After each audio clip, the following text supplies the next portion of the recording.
Hi everyone, welcome back to our course. In this section, let's talk about posture. We'll talk about its definition, significance, and problems it may arouse in intercultural communication. So first of all, what is posture? Posture refers to the way we stand, sit, or walk. Posture is an important element of nonverbal communication because it can affect how we are perceived by others. There is open posture as well as closed posture. Open posture involves keeping the trunk of the body open and exposed. Your head is raised, your feet are spread wide, and the palms of your hands may face outward. This type of posture indicates friendliness, openness, and willingness. Closed posture involves hiding the trunk of the body, often by hunching forward and keeping the arms and legs crossed.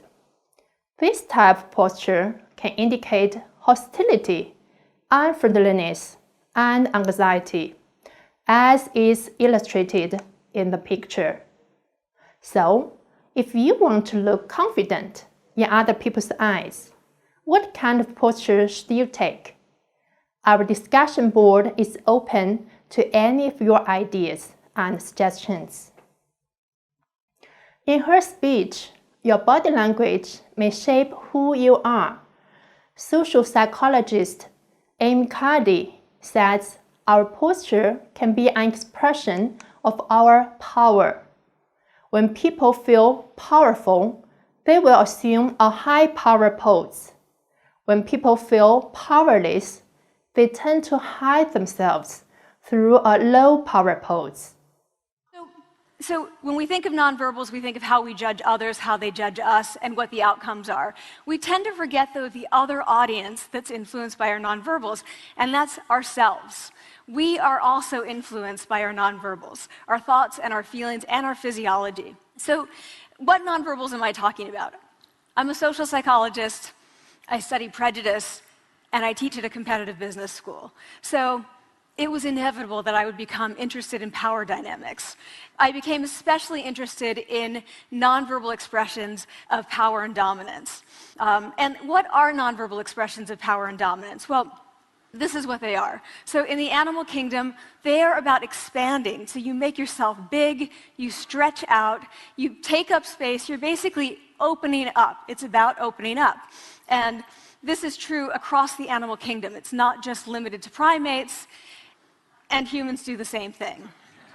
So they do this both when they have power sort of chronically, and also when they're feeling powerful in the moment. And this one is especially interesting because it really shows us how universal and old these expressions of power are. This expression, which is known as pride, Jessica Tracy has studied, she shows that people who are born with sight and people who are congenitally blind do this when they win at a physical competition. So when they cross the finish line and they've won, it doesn't matter if they've never seen anyone do it, they do this. So the arms up in the V, the chin is slightly lifted. What do we do when we feel powerless? We do exactly the opposite. We close up, we wrap ourselves up, we make ourselves small. We don't want to bump into the person next to us. So again, both animals and humans do the same thing. And this is what happens when you put together high and low power. So what we tend to do when it comes to power is that we complement the other's nonverbals. So if someone's being really powerful with us, we tend to make ourselves smaller. We don't mirror them, we do the opposite of them. What Amy wants to argue in this speech is that we can actually fake it until we become it. That is, if we try high power poses, standing or sitting in a posture of confidence, even if we don't feel confident, just for 2 minutes, can boost feelings of confidence and might have an impact on our chances for success. So you see, our posture can not only affect how we are perceived by others, but also, to a large extent, affect how we feel about ourselves.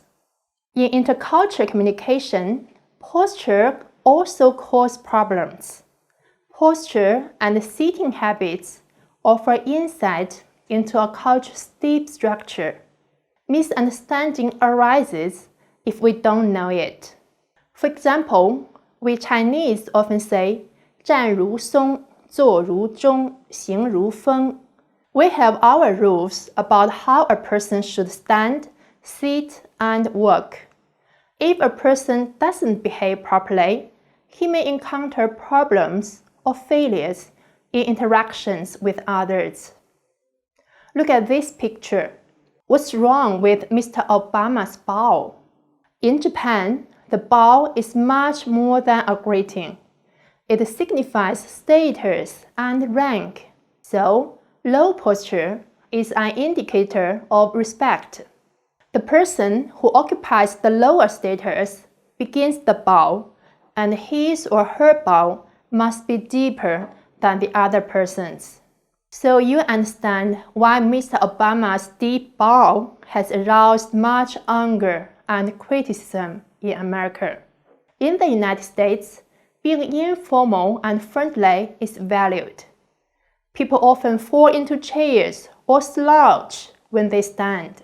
This may cause a problem in Germany and Sweden, because people there tend to be more formal, and slouching is considered a sign of rudeness and poor manners. Also, if you sit with your legs crossed, you may offend people from Ghana and Turkey, as this kind of sitting is extremely offensive. In some cultures, people believe that feet are the lowest part of the body, and thus the bottoms of the feet should never be pointed in the direction of another person. In this picture, the businessman on the left is unaware that he has made a big mistake.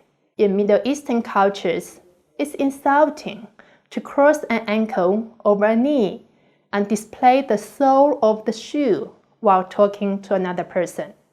So you can see every culture has its rules concerning good behaviors and good manners. Posture can send positive or negative non-verbal messages in intercultural communication. We have to pay attention.